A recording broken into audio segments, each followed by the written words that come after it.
Close your eyes for a moment. Let the hum of the modern world dissolve into a profound silence. The noise, the hurry, all fade away, and in its place, an ancient quiet stretches before you. Now, as time unwinds, you feel the weight of 6,000 years fall from your shoulders. Then 7,000, then 8. All of it layers of time drift away like dust from a broken seal. And there you stand in the midst of something far older than your mind can truly fathom, in the ruins of Eridu, the oldest city known to the Sumerians. But even they could not remember who had built it first. In your hands, a simple clay tablet. It is not a creation story. It is not a beginning. It is an after. A legacy passed down, recorded not by a god or a king, but by something older, something deeper than even the gods themselves could fully grasp. The Sumerian king list opens with words that should not be possible. Kingship did not come into being. It descended from heaven, not created, not invented, descended, as if power itself had been dropped from the skies, descending into a world already ready to receive it. This, the foundation of their rule, this is not the story of how the Anunnaki built civilization. This is a story of something far more profound, something that existed before they were named, before the gods ruled cities, before temples were even imagined. Before divine genealogies could claim authority, before the first gods could speak their names and assign their power, the world already had its systems in place. And that is the first fracture. The rupture between what we think we know and what they actually remembered. Because the oldest written words, the very first words preserved in human history, do not describe a beginning. They describe an inheritance. Tonight we will follow this inheritance backward down through the layers of floodwater into unnamed forces, into a world the Sumerians themselves remembered as ancient when they first began writing. Before we move deeper into these ancient silences, take a moment. If you are drawn to stories that ask questions which don't always have easy answers, if you are drawn to history that sleeps between the layers of forgotten foundations, like this video, and subscribe to the channel. Only if, of course, you wish to explore this hidden narrative with me. And while you're here, let me know where you're listening from and what time it is there. Share this story because it doesn't simply live in the visual context. It unfolds as clearly in the quiet darkness, in the silence of thought. Your support means everything. So let us begin again. The story does not start with creation. It begins after cities already stood, after agriculture had already fed thousands, after floodwaters had already swept something away, something beyond our ability to name or fully understand. The Anunnaki, as they appear in Sumerian records, are not the builders of the world. They are the administrators of what remains. And therein lies the fracture, an unsettling disruption of everything we assume we know about ancient myth. Because the earliest surviving Sumerian texts, the tablets found in Uruk in Eridu in Nippur, do not begin with gods speaking the world into existence. They begin with the elements water, earth separation, the boundary between sky and ground. But none of these elements are commanded. No voice calls them into being. No divine hand shapes them. They simply are. Here lies the great paradox, the puzzle embedded in the oldest cosmology of the human race. The Sumerians did not believe that the gods created the world. They believed the gods organized it. And to organize something, there must already be something to organize. The oldest creation hymns do not describe a divine genesis.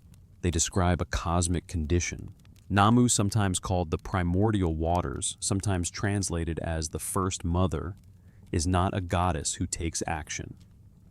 She is a state, a state of existence impersonal and undifferentiated. The texts provide no temple for Namu, no prayers, no myths that tell of her speaking, ruling, or commanding. She exists in the record not as a deity acting, but as pure potential, untouched and unshaped. Contrast this with what came later. By the time the great myths of Enki and Enlil emerge, the gods have personalities. They argue, they create, they govern. But Namu does none of this. She simply is. She is the condition from which all things will emerge. Scholars who have examined these early hymns point out that Sumerian cosmology does not speak of creation from nothing. It speaks of emergence from something already there. The world is not spoken into being. It is separated. It is divided. It is organized. Like water flowing into irrigation canals. Like mud shaped into bricks. This is not the language of magic. It is the language of work. And work requires workers. This is where the question quietly arises, undeniable. If the gods did not create the world, but only organized it, who built what they inherited? The answer lies not in the myths themselves, but in what they avoid saying. The Sumerian myths avoid describing a beginning. They avoid naming a first cause. They avoid explaining where the systems they describe actually came from. They begin instead with a single haunting phrase.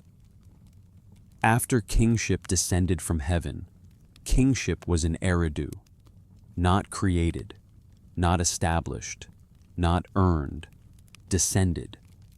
As if authority itself, the entire apparatus of governance, the idea of centralized rule, hierarchy, and governance fell fully formed into a world already prepared to receive it. And this is where the silence in the record becomes the loudest.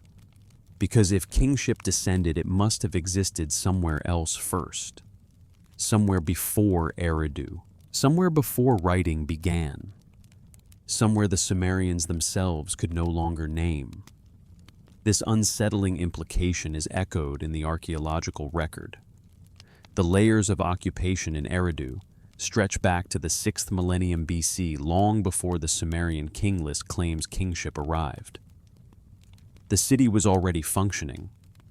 Shrines were already being rebuilt generation after generation in the same location. Irrigation canals were already being dug. The gods did not found Eridu. They inherited it. And this pattern repeats at Uruk. Great temple complexes rise from earlier structures, layers upon layers of human labor, stretching thousands of years before myths speak of divine intervention. The White Temple sits atop older platforms. The Ayana precinct grows from simpler shrines. Continuity, not rupture. Evolution, not divine command. The cities were already there, and the gods arrived later to explain them. But why? Why would a civilization describe its own institutions, its cities, its kingship, and its cosmic order as inheritances rather than inventions? The answer lies between the world before writing and the world after. It lies in the flood. Not just any flood, the flood. And it is here that we turn to the moment when memory collapsed, when everything that came before had to be rebuilt from the fragments that survived. But first, we must understand what the Sumerians believed existed before the flood. Before the gods had names, before temples had purposes, before humanity knew why it labored, there was something older than divinity itself. In the British Museum catalogue number K3445 lies a fragment of a tablet recovered from the library of Ashurbanipal in Nineveh. It contains one of the oldest surviving cosmological texts in Sumerian. A hymn that predates the great myths of Enki and Enlil by centuries. This hymn describes the world before differentiation, before the sky separated from the earth, before light emerged from darkness. In this hymn there is no creator God, there is only Namu. But here is what makes this fragment so unsettling. Namu is never described as doing anything. She does not speak. She does not command. She does not shape clay or separate waters. The hymn simply states that she was the primordial condition, the undifferentiated whole, the cosmic sea from which all things would later emerge. Not a goddess, but a state. This distinction is not just semantic. It is foundational to the entire corpus of Sumerian religious texts spanning thousands of tablets over nearly 2 millennia. Namu appears only in cosmological texts as the precondition for existence, and then vanishes completely from the active religious life of Mesopotamia. Why? Because the Sumerians did not worship origins. They worshipped functions, and Namu had no function. She was the absence of function. The state before roles were assigned, before hierarchy emerged, before the divine bureaucracy that would later govern heaven and earth came into being. Linguists studying early Sumerian vocabulary note that the word Namu shares a root with armor, meaning mother. But the theological texts never treat her as a mother goddess in the way later cultures would understand that term. She does not nurture. She does not protect. She does not give birth in any active sense. She is simply the medium, the dark water, the unshaped potential from which differentiation occurs. And that differentiation begins with 2 principles, not 2 beings, An and Ki.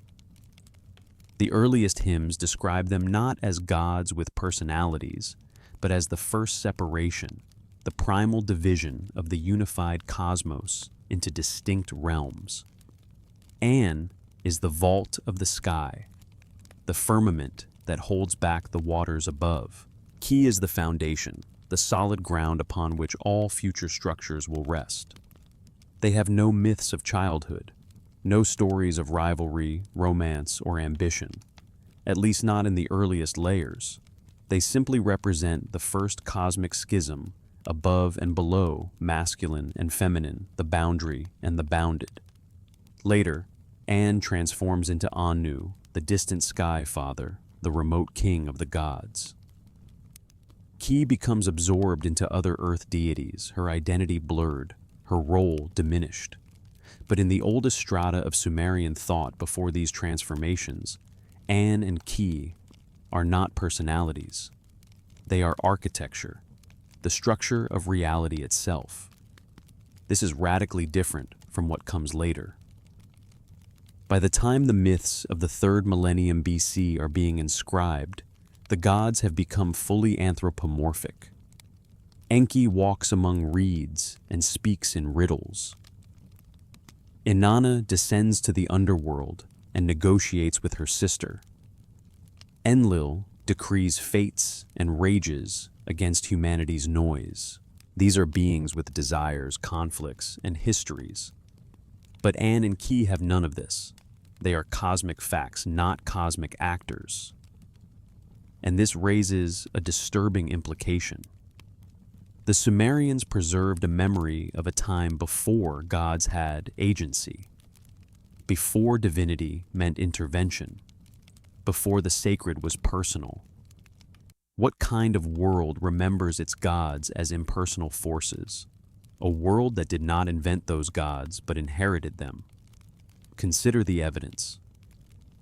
The earliest religious structures in southern Mesopotamia, shrines excavated at Eridu, dating to the Ubaid period, roughly 5500 BC, show no iconography, no statues, no representations of divine figures, just altars offering tables and spaces for rituals organized around principles we can no longer fully decode. The gods as personalities come much later. The temples were rebuilt generation after generation in exactly the same sacred footprint. But who or what was being worshipped before the gods arrived? The text suggests an answer, but it resists easy interpretation. Early Sumerian hymns occasionally referred to Ding, the word for God or divinity, not as a being, but as a quality, a divine essence that suffuses certain places, certain objects, certain natural phenomena, not gods in the water, but the water itself as divine, not gods of the earth, but the earth's sacred principle. This is not animism in the simple sense. It is something more abstract. The recognition that order itself, cosmic structure, natural law, the rhythms of season and flood possessed a kind of divinity that predated any named deity. And when named deities finally do emerge in the record, they emerge as administrators of this order, not its creators. Enlil does not create the wind. He is the wind personified. Enki does not create fresh water. He governs it, channels, it makes it useful. The gods manage the systems they inherit, but someone or something had to build those systems first. The Sumerian scribes seem aware of this paradox. In the myth known as Enki and the World Order, the god Enki travels across the land, assigning roles and responsibilities to other deities. He gives the goddess Nanshi dominion over fish and birds. He assigns the goddess Ninkasi the secret of brewing beer. He establishes the god Entin as the overseer of agriculture. But the text never explains where these domains came from. Fish already swim. Grain already grows. Beer is already being brewed in the archaeological record long before this myth was written. Enki does not create these things. He simply formalizes who is in charge of them. The gods inherit a functioning world and then claim credit for its design. This pattern is consistent across Sumerian theology. The divine assembly does not create cosmic law. It declares it. Kingship does not begin with the gods. It descends from them. The calendar, the plow, the city all are treated as gifts from heaven. But gifts imply prior possession. The gods had these things before humanity received them. But where did the gods get them? The texts do not say, and perhaps that silence is the point. Perhaps the Sumerians understood something we have forgotten, that the world they inherited was older than their capacity to explain it. That the system sustaining their civilization, irrigation, social hierarchy, astronomical observation, written language, emerged from a depth of time no origin myth could adequately capture. So they did what any civilization does when faced with inheritance it cannot explain. They invented gods to represent what they could not remember. But those gods in the earliest telling are not creators. They are successors, managers of an estate built by hands unknown, rulers of a kingdom whose previous dynasty left no names.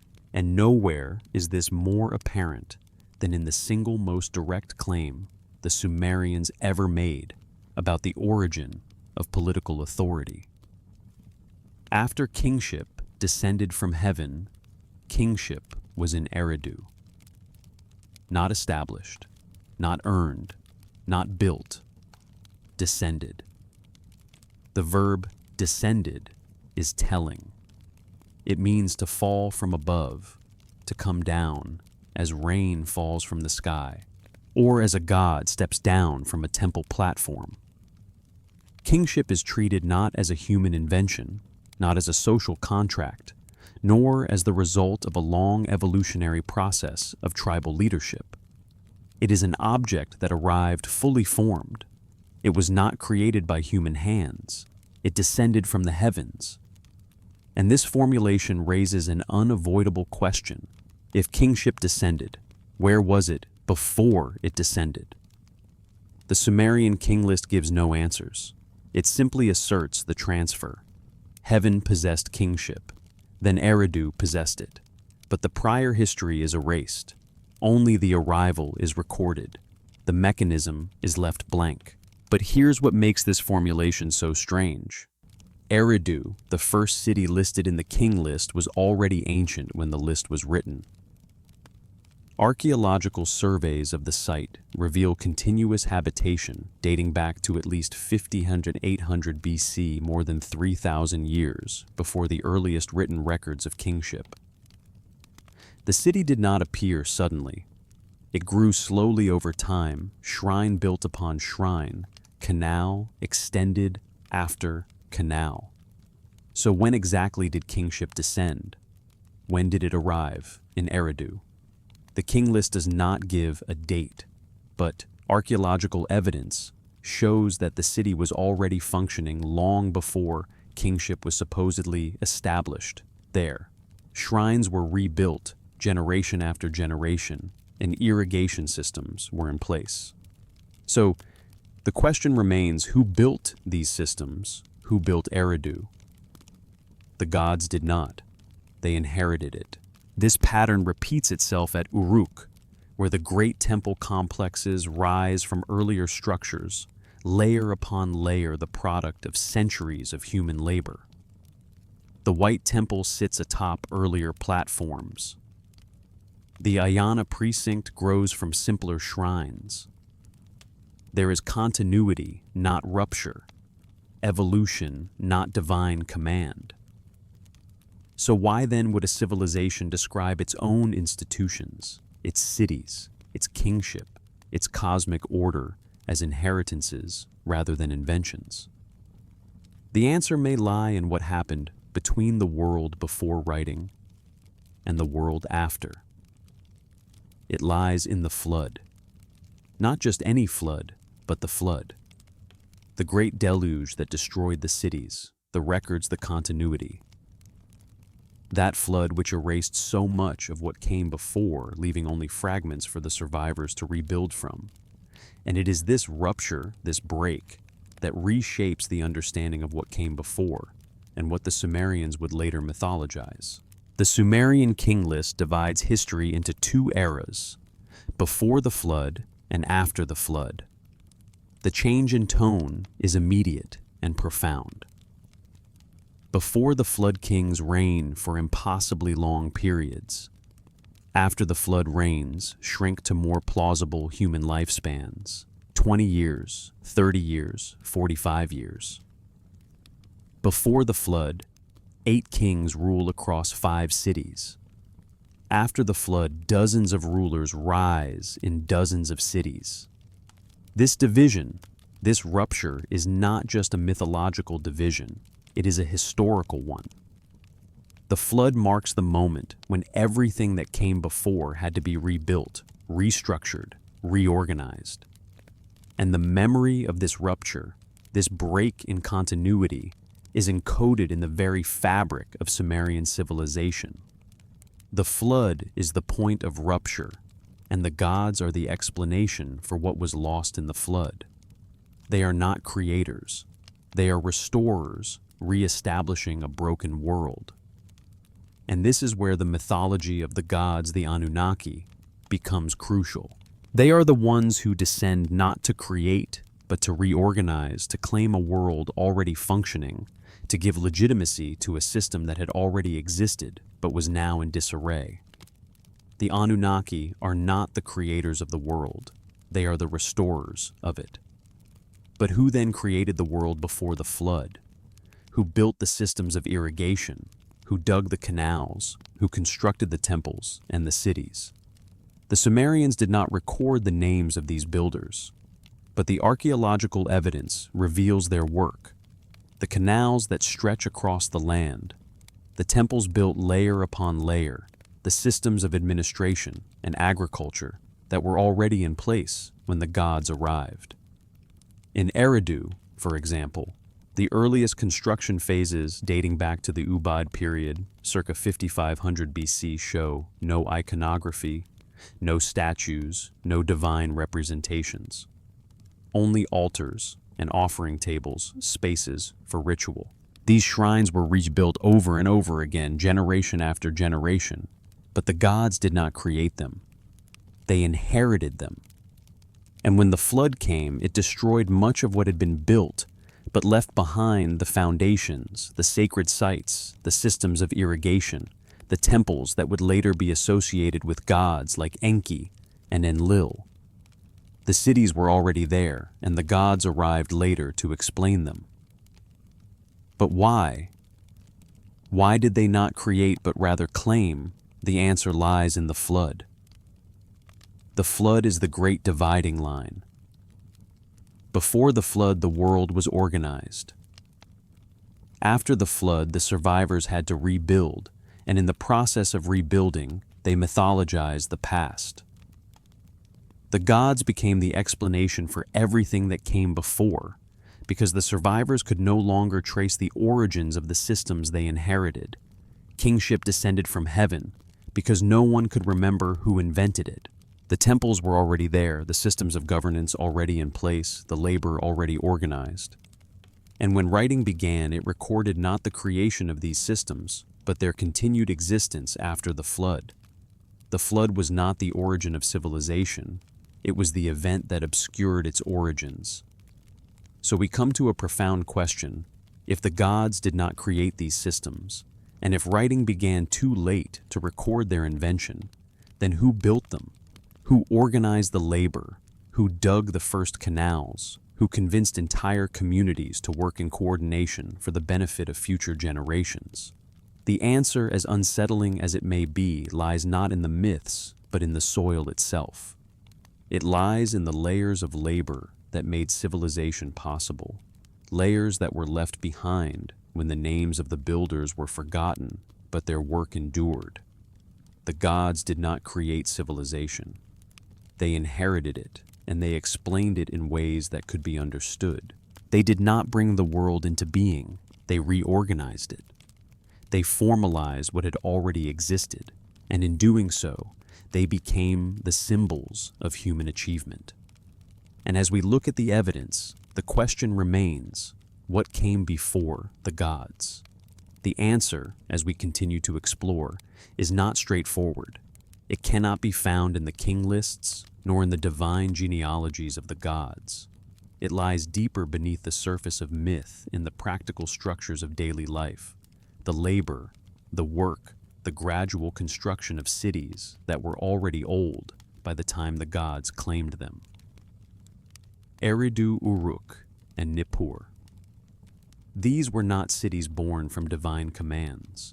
They were built by human hands, by people whose names have been lost to time. The gods did not descend to create these cities. They arrived to explain them. They formalized the systems that were already in place, not as the originators of those systems, but as their inheritors. This is not a simple observation. It is a fundamental shift in how we understand the origins of civilization itself. The Sumerians, in their wisdom and their tragedy, were not inventing the world they lived in. They were rebuilding it, trying to hold on to the structures that had survived the flood. They were not the first. They were late. And in their myths, they preserved the memory of something older, something they could not explain. Take, for example, the ancient practice of irrigation. The canals that crisscross southern Mesopotamia did not appear with the arrival of the gods. They were built long before the Anunnaki were named. Archaeological evidence shows that the earliest systems of water management were in place as far back as the Ubaid period, around 5000 BC. These systems were carefully constructed, requiring immense amounts of labor and coordination, but the people who built them left no names behind. Instead, the work of these unknown laborers was gradually inherited by the divine. As the gods arrived, they claimed responsibility for the systems that had already been established. The irrigation channels, the temples, the cities themselves. These were the inheritance that the gods formalized, not the creations of divine will. This is reflected in the mythology of Enki and the world order, where Enki, the god of wisdom and fresh water, travels across the land, assigning domains and responsibilities to the other gods. He gives Nansi dominion over fish and birds, assigns Ninkasi the secret of brewing beer, and gives Entin oversight of agriculture. But nowhere in this narrative does Enki create these things. They already existed. Enki did not create the rivers or the grain or the beer. He simply formalized the roles of the gods who would oversee them. The gods did not bring these things into being. They inherited them from the builders who came before them. The Sumerians, in their attempts to make sense of the world, rewrote history. They mythologized the work that had already been done, attributing it to the gods because they could no longer remember who had actually built it. The gods became the symbols of what was already there, the embodiment of systems that had been in place long before their arrival. And this theme of inheritance is not confined to the gods alone. The Sumerian king list, with its strange opening phrase, "After kingship descended from heaven, kingship was in Eridu," is not just a religious or mythological statement. It is a political one. It acknowledges that kingship did not originate with humans. It descended fully formed from somewhere else. But where was kingship before it descended? If the king list is to be believed, kingship existed in heaven before it was handed down to the first rulers of Eridu. The gods did not establish kingship on earth. They inherited it as the rulers of the cities did. And this is where the silence in the record becomes most striking. There is no explanation for where kingship came from, only the assertion that it descended from above. This is echoed in the archaeological record. The city of Eridu, as we've seen, was already ancient when the king list was written. It was not founded by the gods, nor by the first kings.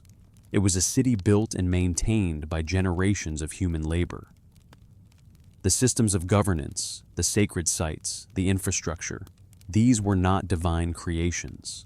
They were human creations, passed down and formalized by the gods. But who built these systems?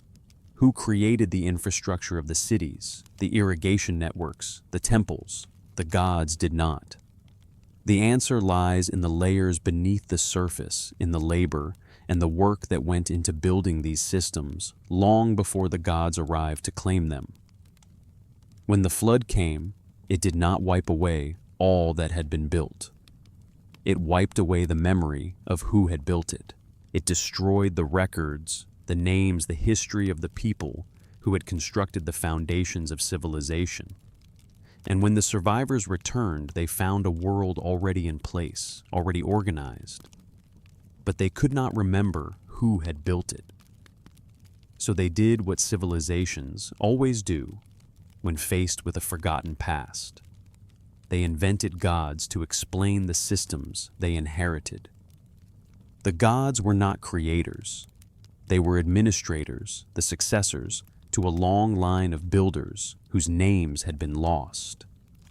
The Anunnaki, as the Sumerians recorded them, were not the originators of civilization.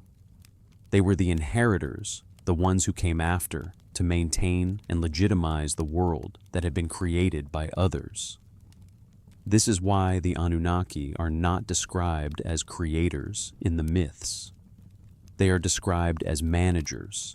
They inherit the world, they administer it, they maintain the systems that were already in place. And in doing so, they give legitimacy to those systems, ensuring that the people continue to obey, continue to work, continue to honor the structures that have been passed down. But the deeper question remains, what came before the gods who built the world they inherited? The answer lies in the labor that was done by people whose names have been forgotten in the canals that were dug by hands, that left no trace in the cities that were built layer by layer, one generation after another. And that labor, that work, is what the gods inherited when they descended. It is what they administered when they arrived. And it is what the Sumerians in their myths and their records struggled to understand and to explain. They were not the first civilization. They were the heirs of something older, something that had been lost, something that had been built by unknown hands. As we continue to explore the depths of this ancient inheritance, it becomes increasingly clear that the Sumerians were not merely writing down the stories of their gods, but attempting to bridge the vast gap between the world they knew and the world that had come before. They were living in the aftermath of something far greater than their own civilization, something that predated their understanding of time, of rulers, of gods themselves. When we look at the physical remnants left behind, the evidence tells a story of slow, methodical construction. These cities were not born in a single generation. They were not the product of one great leap forward, but of incremental, continuous development. The temples at Eridu, for instance, were rebuilt not just once or twice, but generation after generation. The sacred footprints of these temples remained unchanged, preserving the same orientation, the same space across millennia. This continuity suggests that these shrines were not founded by the gods, but inherited and maintained by them. At Uruk, the Ayana precinct dedicated to the goddess Inanna offers a similar story. Excavations show that the precinct was built over and over again, its foundations laid over older layers of construction. But Inanna herself does not appear in the written record until much later, centuries after the first shrines were built. For over 2,000 years, a deity was worshipped in this location, but its name remained unrecorded, its identity lost to time. This pattern of construction, without documentation of temples and shrines rising without the names of their founders, suggests that the Sumerians were not trying to record the creation of their world. Instead, they were attempting to make sense of a world already ancient one that had been shaped by generations of builders whose names and intentions had been forgotten. And it is here, in the silence between the written records, that we find the seeds of the Anunnaki myths. The Anunnaki, as they emerge in the historical texts, are not creators. They are inheritors. They step into a world that already has systems in place, irrigation systems, administrative networks, cities, and temples. They do not create the world, they reorganize it. They formalize the structures that have been handed down to them. This is reflected in the myth of Enki and the world order, where the god Enki travels across the land, assigning roles to the other gods. But these roles, these domains of power, already existed. Fish already swam in the rivers, grain already grew in the fields, beer was already brewed by the people. Enki does not create these things. He simply names them, assigns dominion over them, and in doing so, legitimizes the existing systems. It is this recognition of inheritance, rather than creation, that sets the Sumerians apart. They did not see themselves as the originators of civilization. They saw themselves as the continuation of something older, something that had been lost in the flood. And in their myths, they sought to explain this inheritance by giving it divine significance. The gods they believed had inherited the world from an earlier time, and in doing so, they formalized and legitimized the systems that sustained the people. This is why the Anunnaki, as described in Sumerian literature, are not the creators of the world. They are the administrators of a world already in place. They are not the builders of cities, but the ones who arrived to oversee them. They are not the ones who dug the canals or built the temples, but the ones who inherited these tasks from those who came before. The flood, as the Sumerians recorded it, was not a cosmic event that wiped the slate clean and allowed for a new beginning. It was a disruption, a break in the continuity of history, a moment when the world was changed so completely that the survivors had no memory of how things had been before. The flood wiped away the records, erased the names, and left behind only the systems that were still functional, still operating, but without the memory of who had created them. In the aftermath of the flood, the gods stepped in not to create, but to reorganize. They did not bring new ideas or new systems. They simply took what was already there and gave it structure, form, and legitimacy. The Sumerians did not believe that their gods created civilization. They believed that their gods inherited it, and in doing so, they preserved the systems that had been established long before. But the question still lingers: who built these systems? Who created the foundations upon which the gods would later rule? The answer, it seems, lies in the anonymous laborers, the forgotten builders, who constructed the temples, dug the canals, and built the cities long before the gods arrived to administer them. The archaeological record offers a glimpse into this forgotten world. Excavations at Eridu Uruk and other ancient sites reveal layers upon layers of human activity, construction, destruction, rebuilding.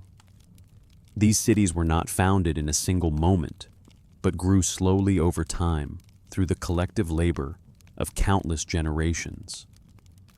The temples were not constructed by divine hands, but by the hands of people whose names have been lost to history.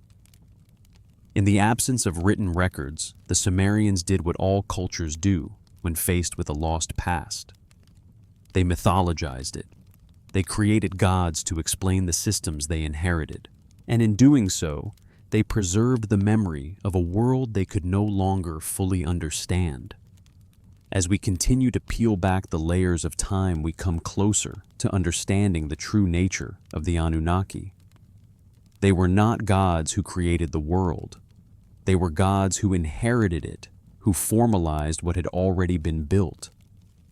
They were not the creators of civilization, they were its heirs. And as we look at the myths, the texts, the archaeology, the question remains: what came before the gods who built the world they came to rule?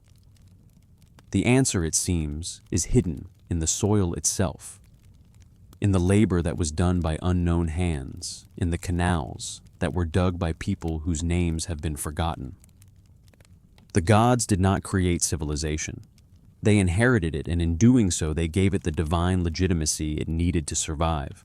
As we dig deeper into the layers of this ancient inheritance, the complexity of the systems that sustained early Mesopotamian civilization becomes even more apparent. These were not the systems of gods who descended from the heavens to shape the world, but the systems of humans who over millennia built and refined the structure of society. The gods, as they appear in the Sumerian record, did not create these systems. They were the recipients of a world that was already functioning, already organized. The Anunnaki, as administrators of these systems, were not the originators of the world they governed. They were the ones who stepped into a role, inheriting a world already full of order, chaos, and necessity. They were not the first to organize the labor.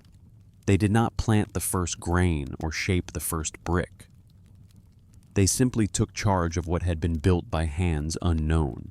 This leads us back to the question that is never directly answered in the texts: who were the builders? The ones who laid the foundations of the cities, the ones who dug the canals, the ones who erected the first shrines. The Sumerians were inheritors, not creators. They remembered the work, but could not remember the workers. The gods inherited this labor as well, taking credit for what had already been done. Consider, for example, the concept of the divine gift. The calendar, the plow, the city, each of these was described as a gift from the heavens. But gifts imply prior possession. The gods could not have gifted these things to humanity if they had not existed before the gods' arrival. The gods, therefore, were not the creators. They were the formalizers. They did not introduce the systems. They gave them divine sanction, making them sacred and legitimate. One of the clearest examples of this can be found in the story of the Genesis, the earliest known flood narrative. The myth speaks of a world already organized, already in motion, before the flood came to erase everything. The gods did not create the cities before the flood. The cities existed. The kingship existed. They were swept away, and when the survivors returned, they found a world that was built by hands whose names were forgotten. It was a world they did not create, but inherited. The flood was not a beginning, but an interruption, an erasure of the continuity that had existed before. The flood in this sense is not just a physical event, but a symbolic one. It is the moment when human civilization was reset, when the records of the past were washed away, and all that remained were the systems, the temples, the canals, the cities that had been built by the labor of those who came before. And when writing began, it did not document the creation of these systems, but the re-establishment of them.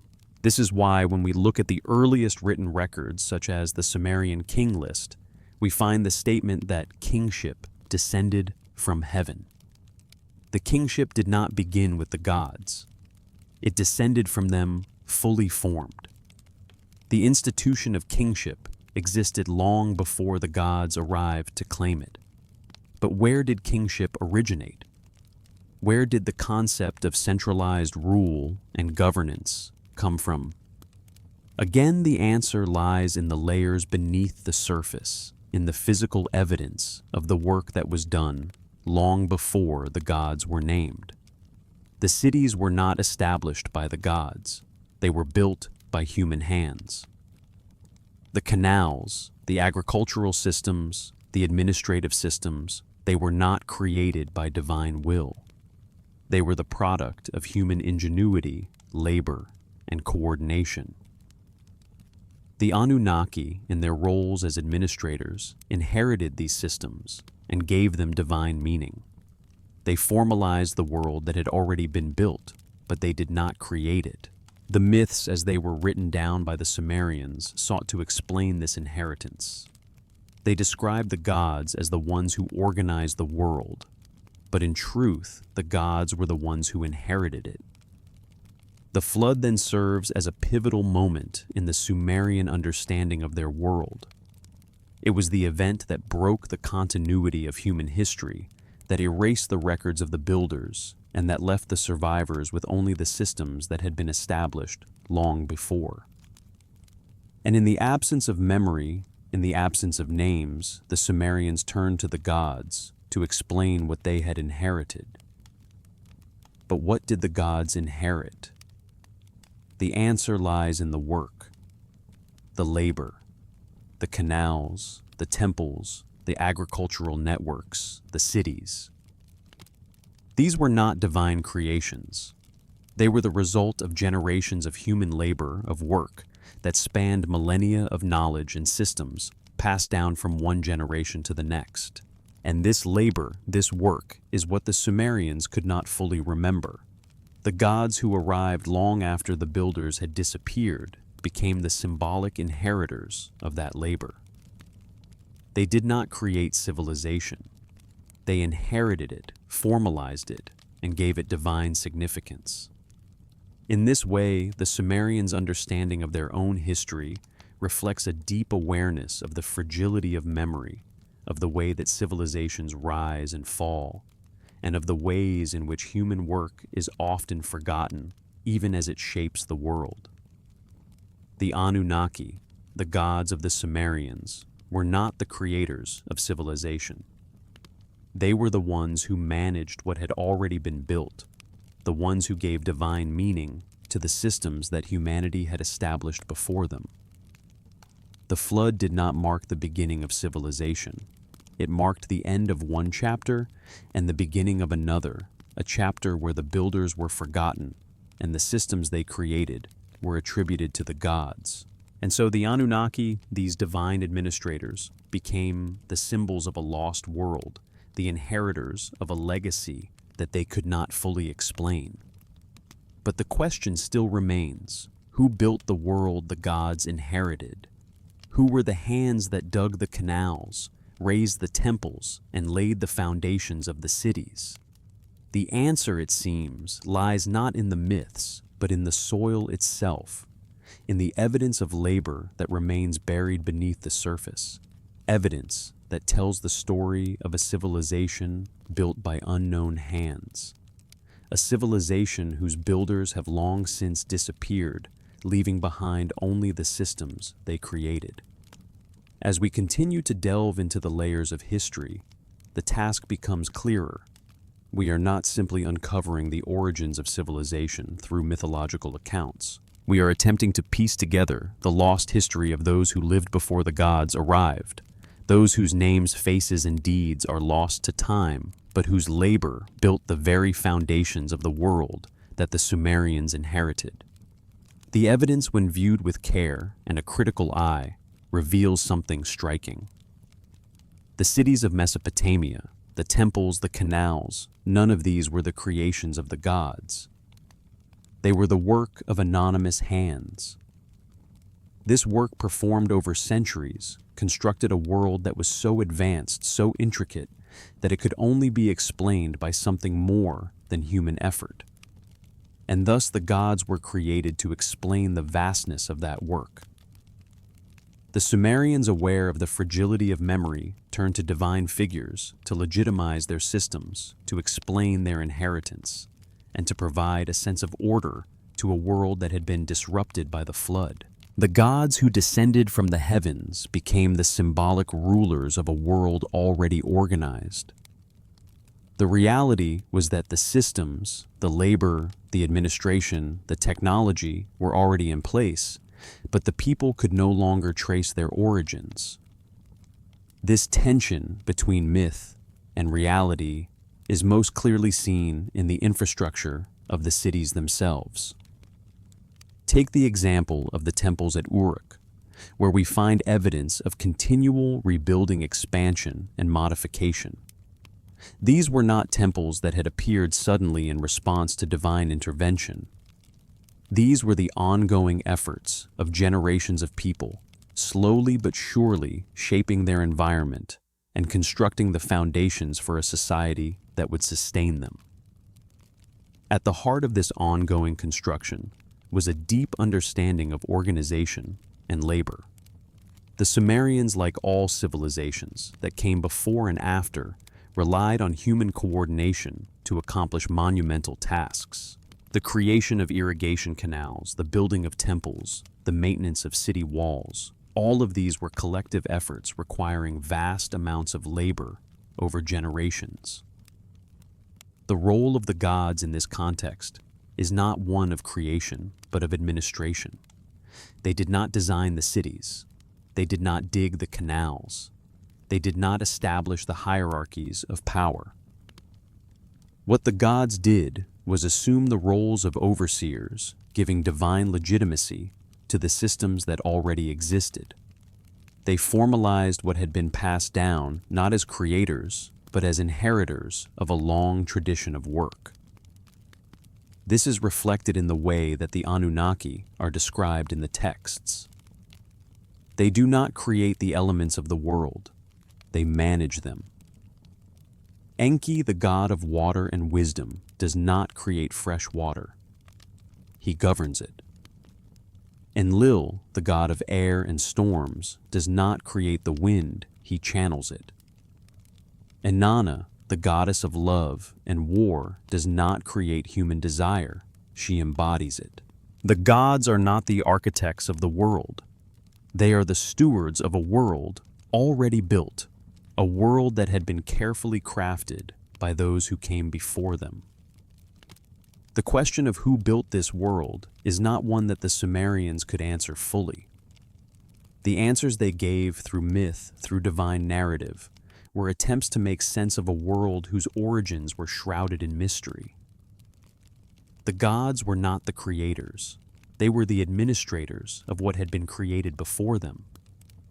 And in this role, they provided a sense of continuity, of legitimacy, to a world that had been disrupted by the flood. The flood itself is central to this narrative. It is not the beginning of civilization. but the end of an era.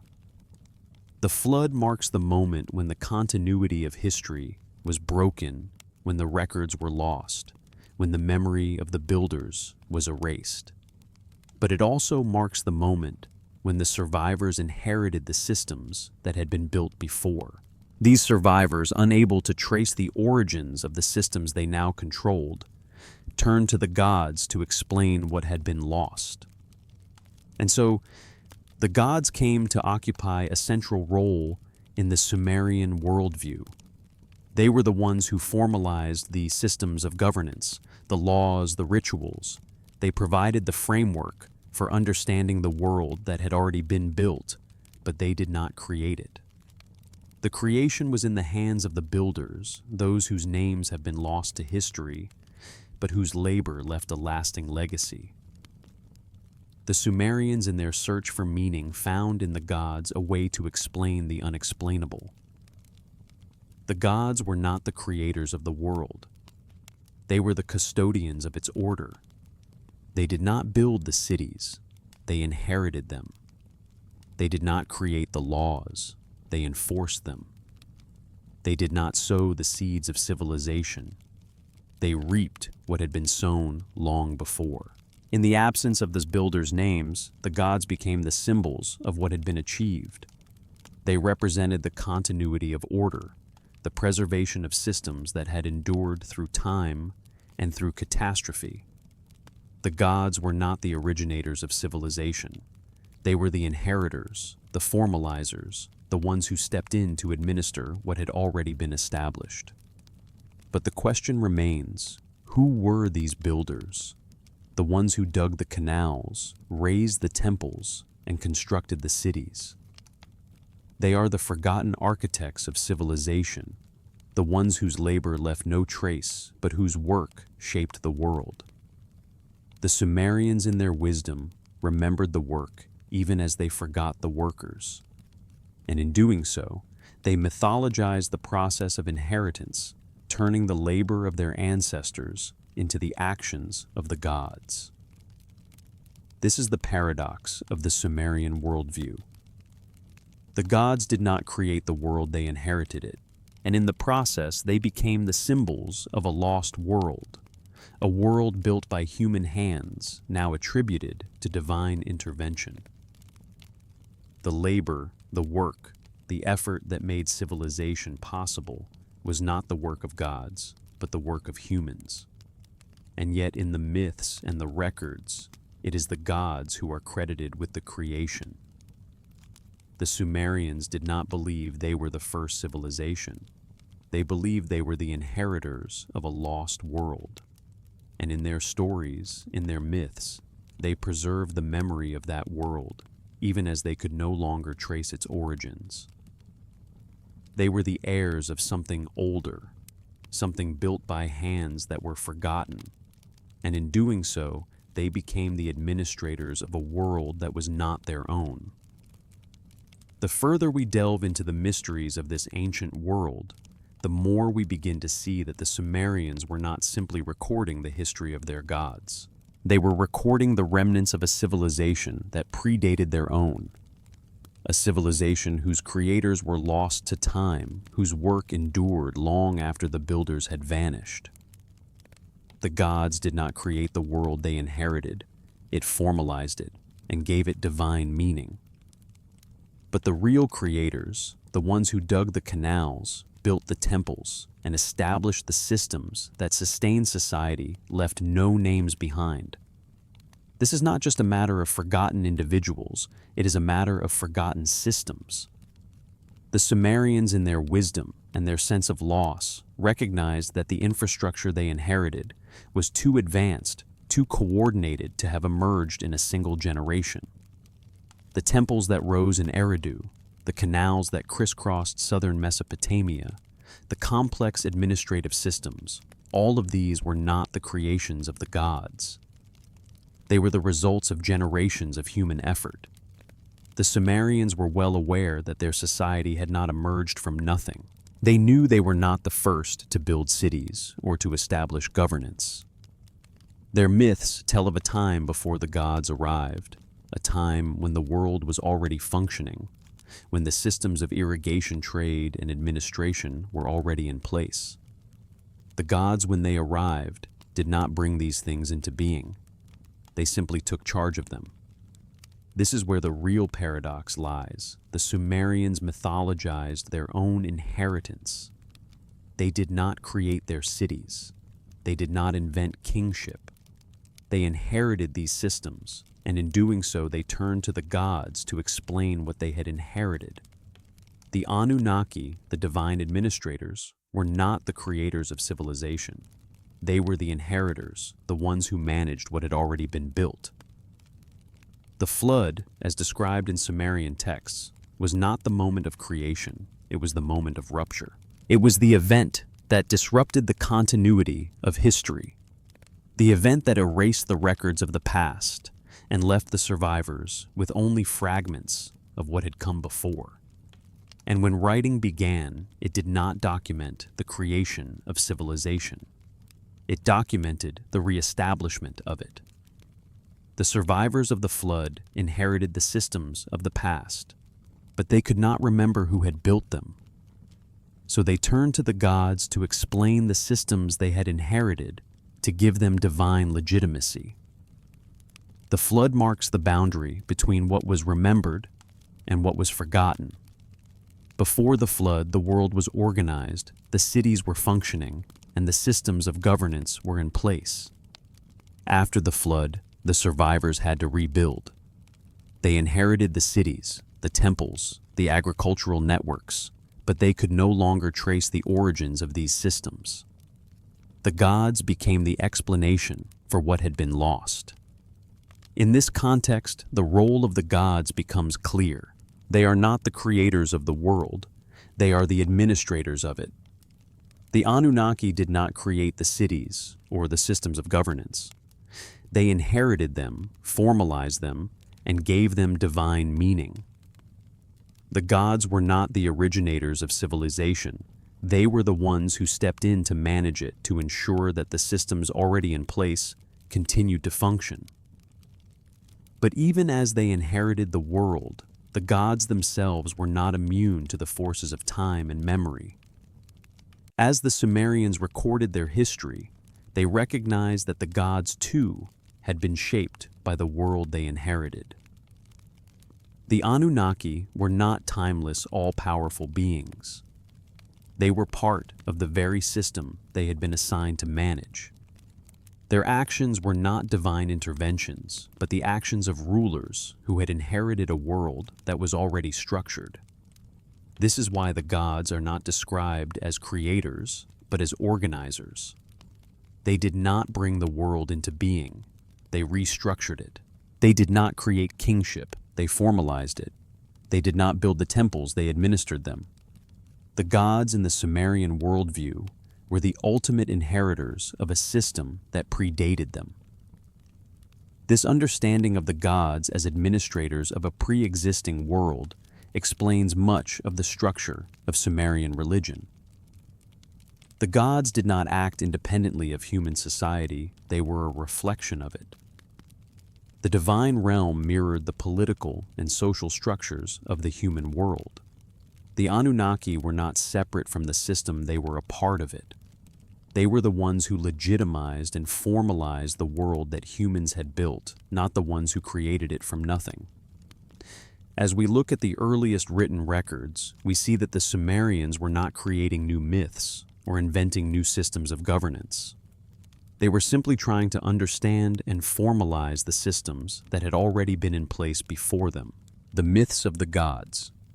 The Anunnaki and their roles are not tales of divine creation, but stories of divine inheritance.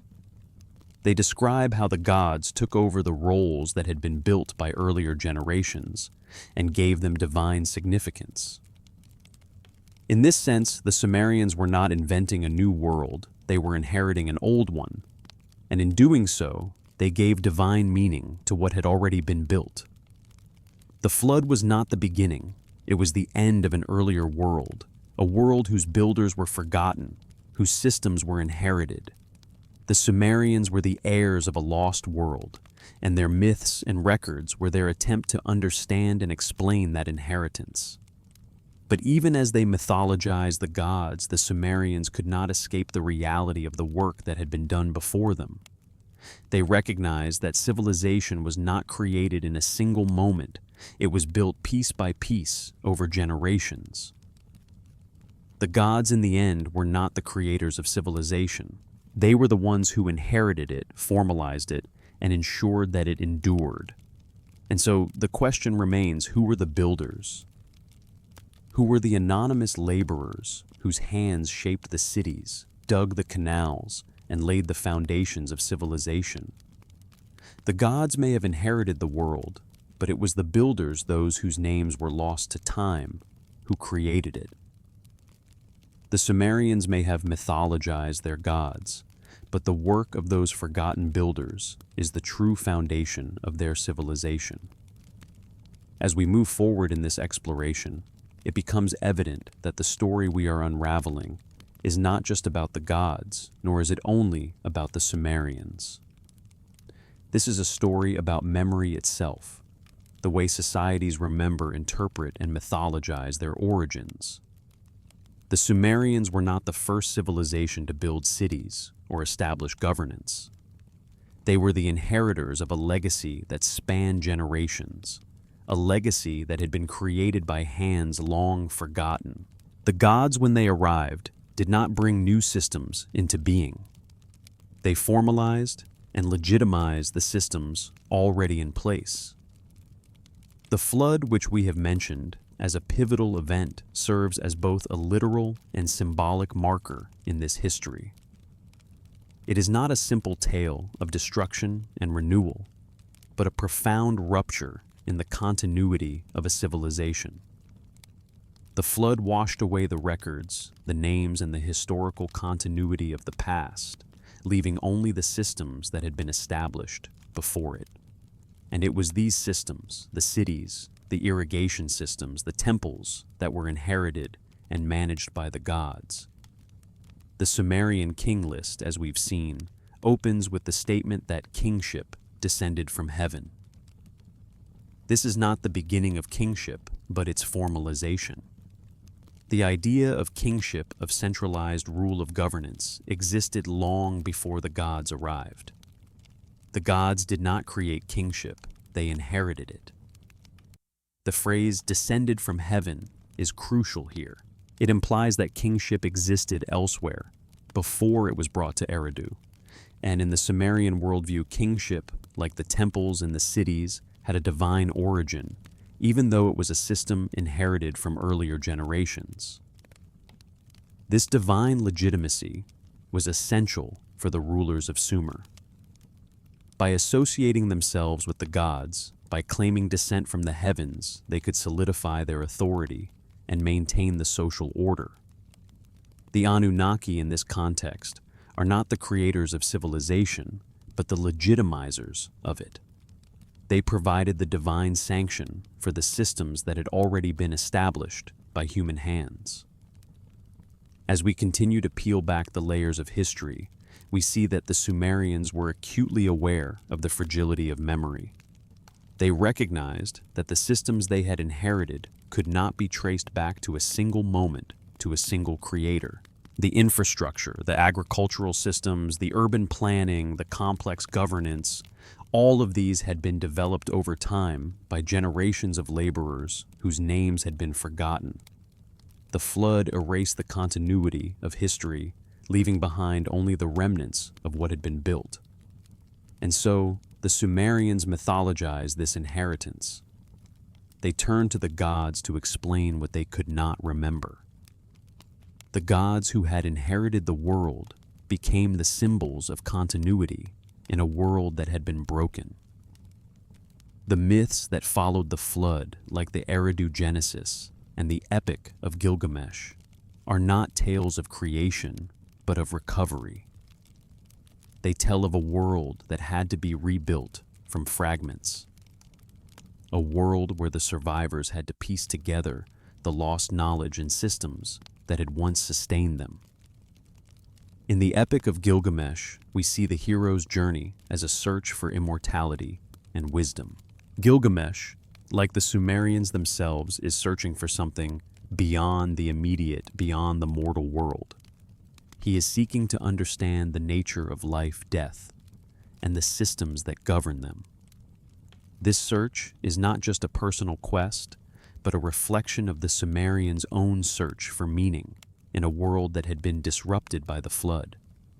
Gilgamesh's journey represents the attempt to reclaim what had been lost, to understand the inheritance of the past and how it could be carried forward. The flood myths of Sumer are not just stories of divine retribution. They are stories of survival and reconstruction. The flood was a rupture in the fabric of society, but it was also an opportunity for a new understanding to emerge. The survivors who inherited the systems of the past could not understand them fully. They could not remember who had built the canals or founded the cities. And so they turned to the gods to explain what they had inherited. But the myths do more than just provide an explanation. They also preserve the systems that had been passed down. The gods, as administrators, are the symbolic stewards of the world's order. They do not create the world, they maintain it. They do not build the cities, they manage them. The Sumerians, in turn, did not see themselves as creators of their own civilization. They saw themselves as inheritors of a world that had been built long before them. This sense of inheritance is not just a religious concept, it is a political one. The kings of Sumer, by claiming descent from the gods, were asserting that their authority came from a divine source. Their rule was not the result of human effort alone, it was legitimized by divine sanction. This divine legitimacy allowed the rulers to maintain control over the cities, the temples, and the labor forces that sustained them. It gave structure and order to a society that was constantly in danger of collapse, either from internal strife or external invasion.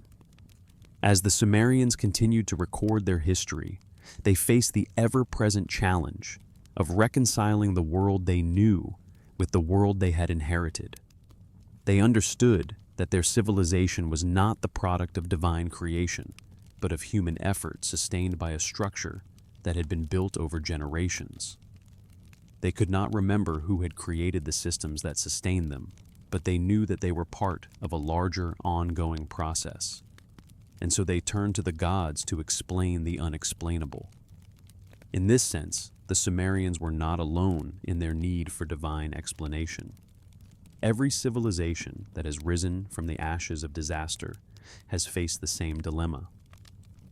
When the records are lost, when the names are forgotten, the survivors must turn to myth to explain the systems they have inherited.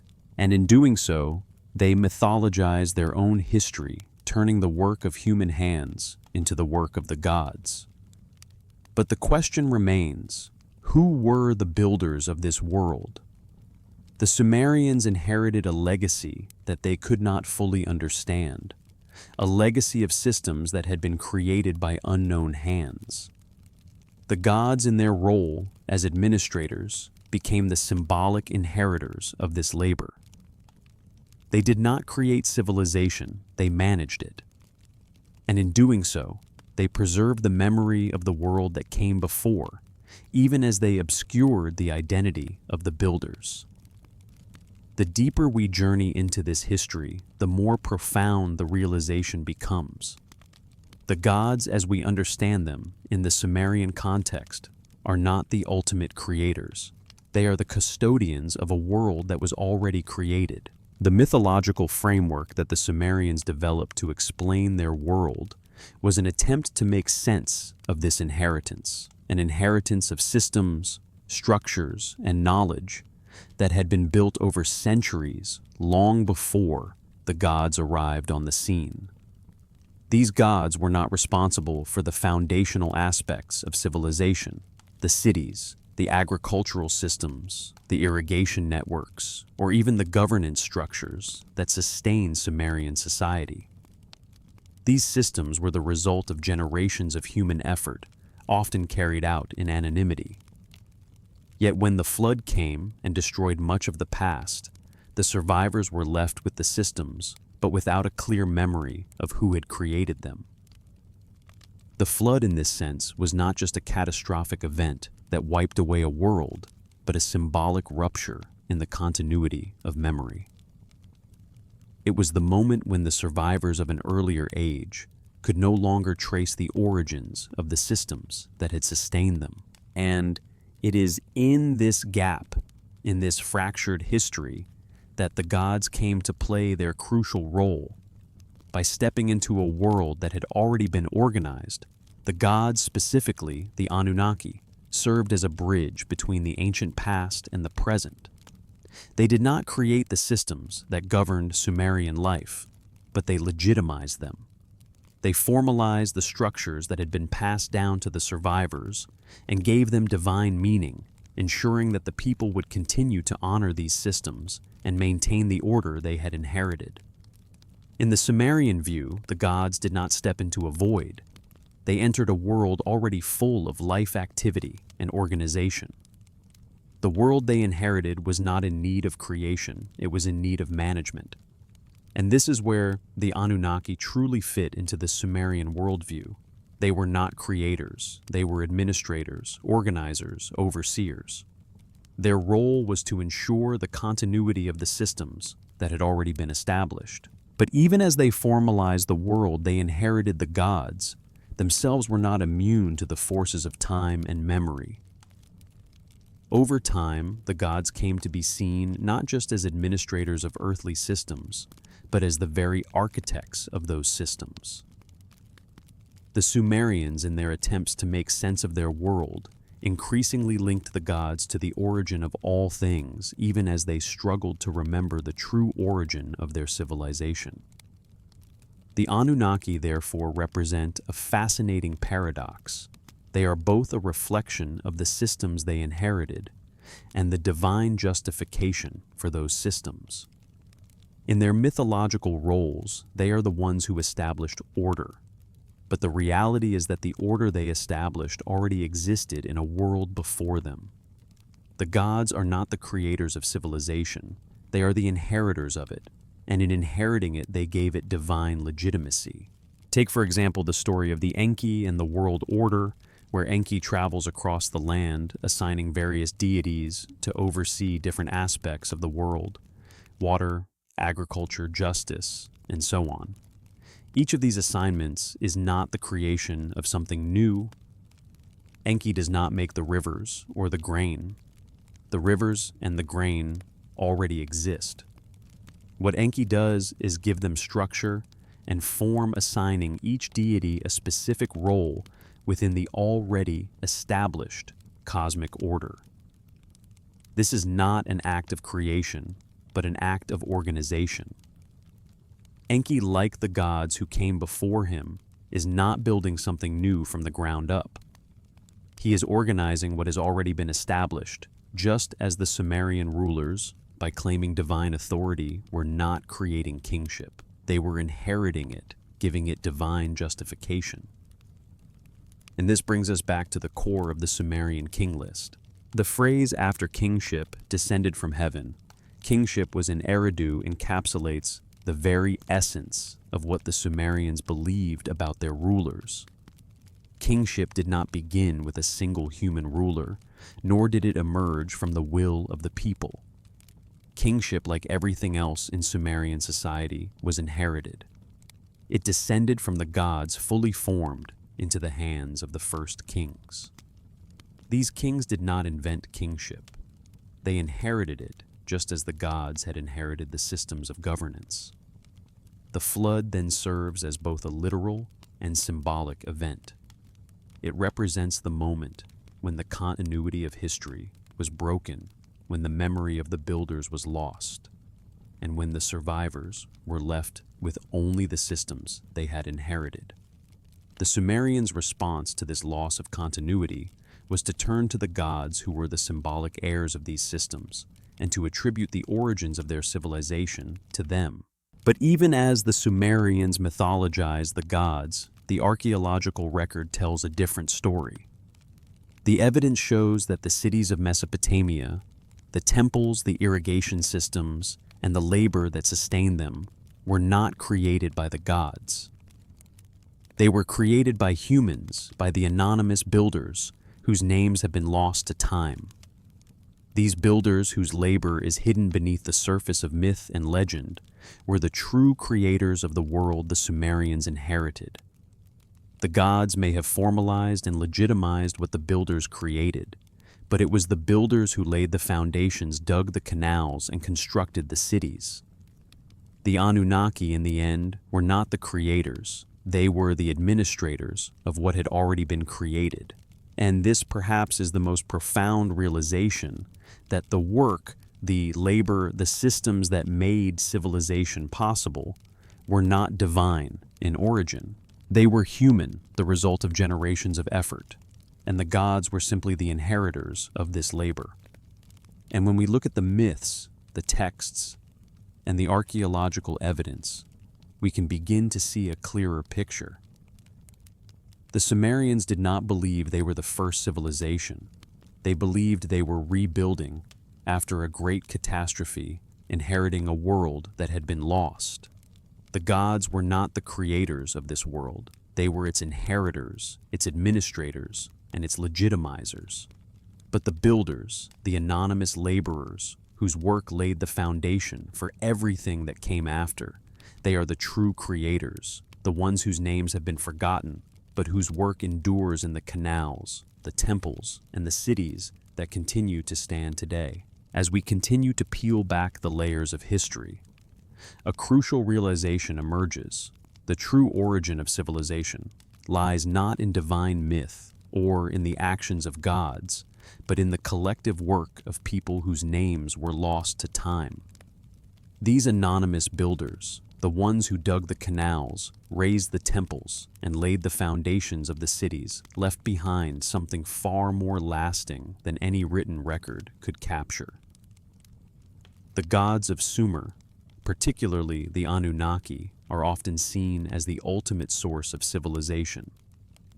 They are credited with organizing the world, assigning roles, and creating order from chaos. But as we have seen, these gods did not create civilization, they inherited it.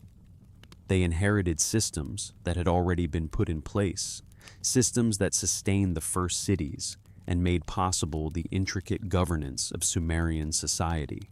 The gods, in a sense, were the inheritors of a world already built, and in doing so, they gave legitimacy to the structures they managed.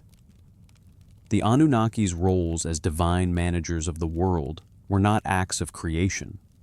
They were acts of formalization. They did not introduce kingship urbanization or agricultural systems to Sumer. They made these systems sacred. By claiming divine authority over the systems already in place, the gods gave them a cosmic significance, linking the daily activities of the people to divine will. But the reality is that the systems themselves, the labor and the work that sustained them, were all the result of human effort, not divine intervention. When we look at the Sumerian king list, which opens with the famous line, "After kingship descended from heaven, kingship was in Eridu," we see the complexity of how the Sumerians understood their place in the world. This statement is not one of creation, but of inheritance. Kingship did not arise from the ground up. It was brought down fully formed from the heavens.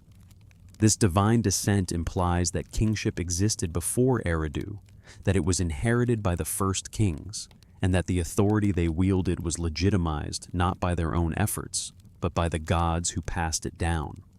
This divine inheritance is a crucial piece of understanding Sumerian religion and governance. The gods in this context did not create order. They inherited it and maintained it.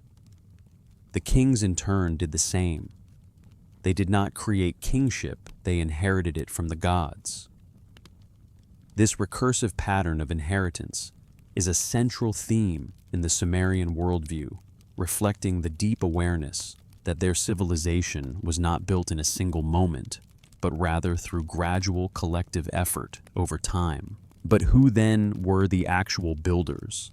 The ones whose work established the very foundations of Sumerian civilization. The ones who constructed the first canals, who built the temples before the gods arrived to claim them, and who organized the labor necessary to sustain the early cities. The truth, as we know from the archaeological record, is that these builders were ordinary humans whose names and identities have been erased by time. Yet their work remains embedded in the physical remnants of ancient Mesopotamia. The ruins of cities like Eridu and Uruk provide a glimpse into the scale and complexity of the work that went into the creation of these early urban centers. The temples and shrines at these sites were not the result of divine command, but of painstaking multi-generational human effort.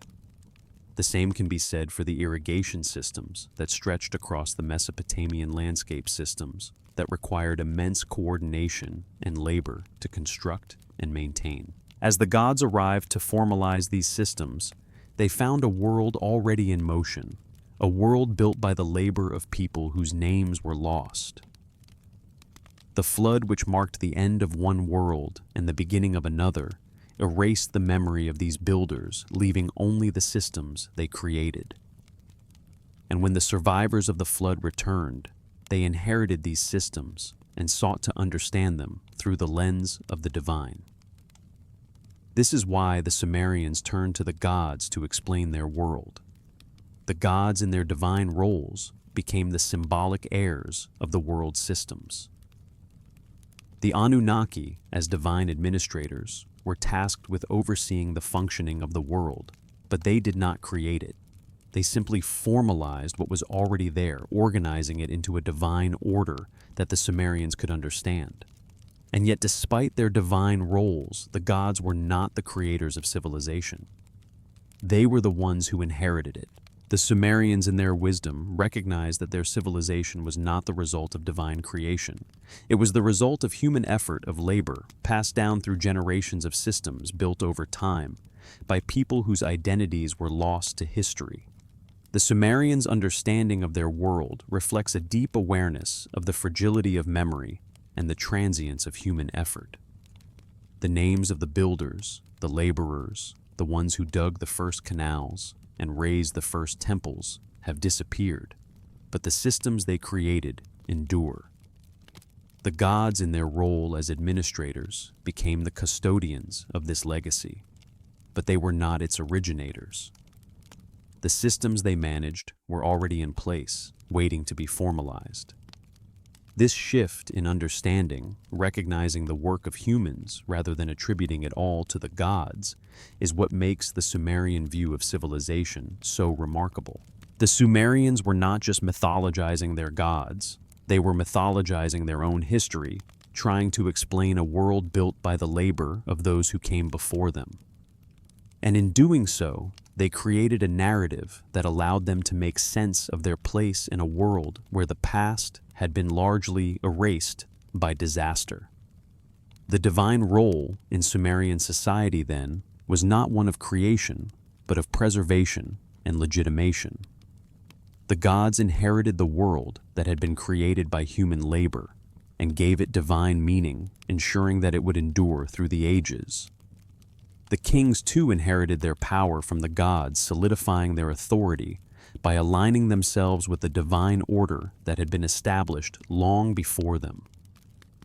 In the end, the question remains, who were the builders? The Sumerians, in their search for understanding, may not have been able to name them, but their work endures in the canals, the temples, the cities that still bear witness to their labor.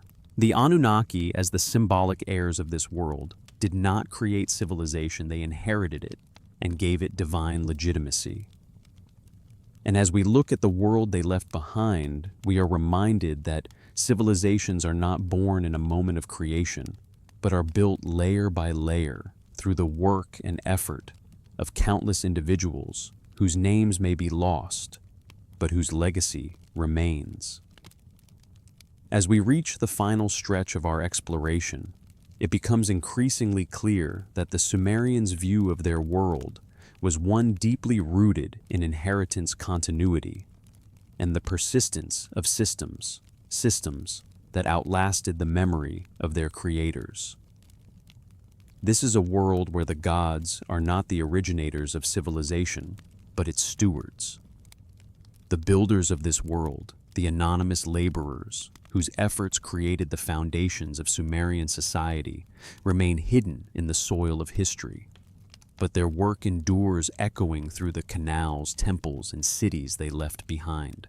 What the Sumerians were recording through their myths, their king lists, and their divine genealogies was not the creation of civilization from scratch.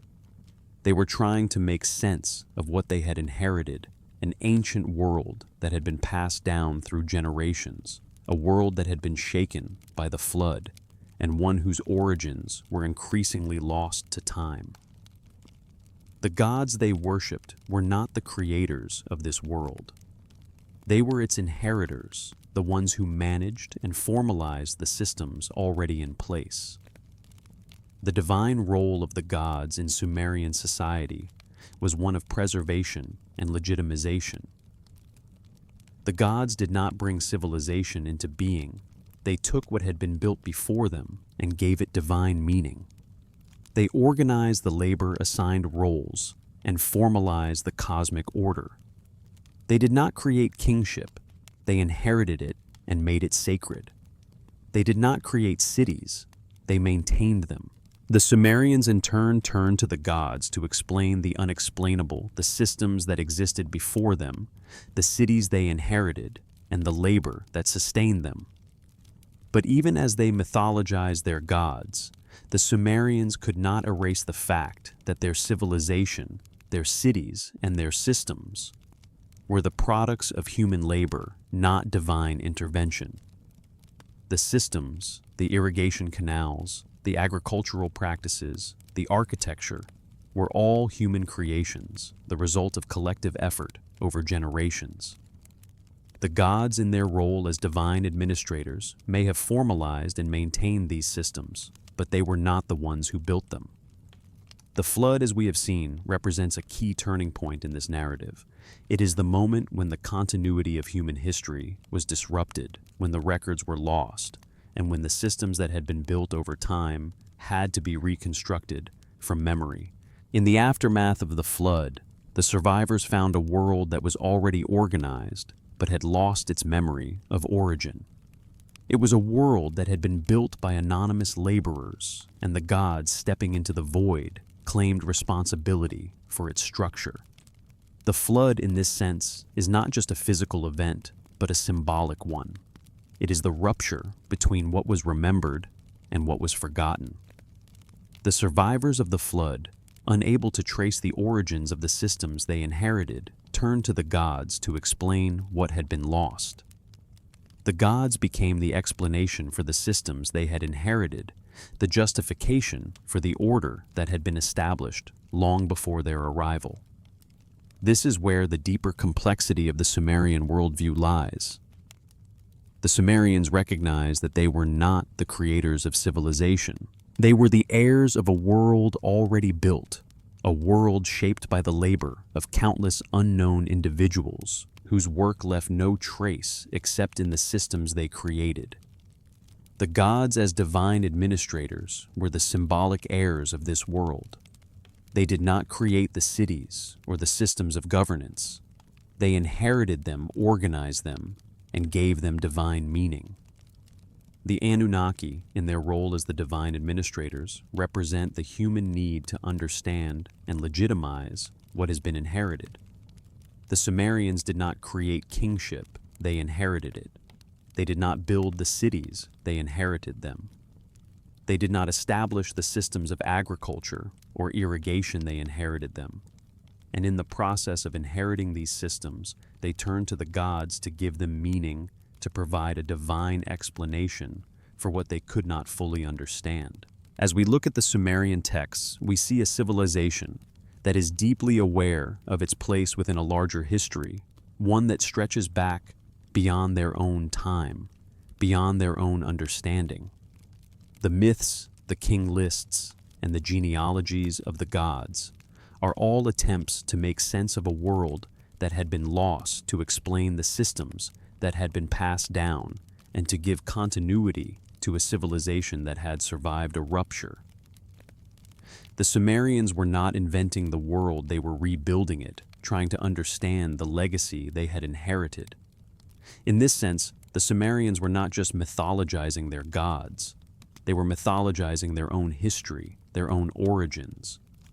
They were trying to remember what had been lost, to reclaim the systems that had been obscured by the flood, and to give meaning to the world they had inherited. The gods in this narrative are not the creators, they are the formalizers, the ones who made what was already in place sacred. As we draw to a close in this exploration, the most important question remains: who were the builders of this world? The Sumerians, in their search for understanding, may not have been able to name them, but their work endures in the canals, the temples, and the cities that still stand today. The gods may have inherited the world, but it was the builders, the forgotten hands that shaped it. The Sumerians in their myths may have claimed the gods as creators, but in truth, it was the builders who laid the foundation for all that followed. The legacy of the builders is hidden beneath the surface of history, obscured by myth, forgotten by time. But the work they did, their labor, their vision, their effort, continues to echo through the ages. The cities, the systems, the cultures they built endure long after their names have been erased. And as we look at the myths of the Sumerians, we are reminded of the fragility of memory, the persistence of structures, and the way civilizations mythologize their own lost past. In the end, the Anunnaki may be the gods of Sumerian mythology, but the real creators, the ones who built civilization, were the ones whose names we will never know. Their work, however, is immortal. It survives in the foundations of the cities, the structure of society, and the very systems that continue to shape the world today. The gods did not create civilization, they inherited it. And through their mythologies, they preserved a memory of a world they could not fully comprehend, a world built by human hands whose names had long been forgotten.